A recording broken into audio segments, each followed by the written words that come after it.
जिस तरह से ये ऑर्गेनाइज़ की गई, जैसा कि इसमें एक्टिविटीज़ भी प्लान की गई, डाइवर्सिटी टूर भी प्लान किया गया। It was not only simple training, it was multi dimensional training, जिसमें हमने बहुत सारी चीज़ें सीखी।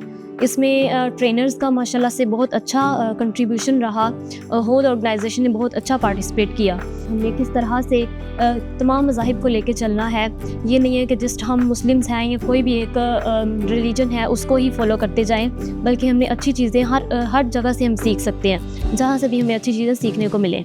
तो हमें वो अपने लाइफ में इम्प्लीमेंट करना चाहिए और तमाम बच्चों में भी वो चीज़ें डिलीवर करनी चाहिए।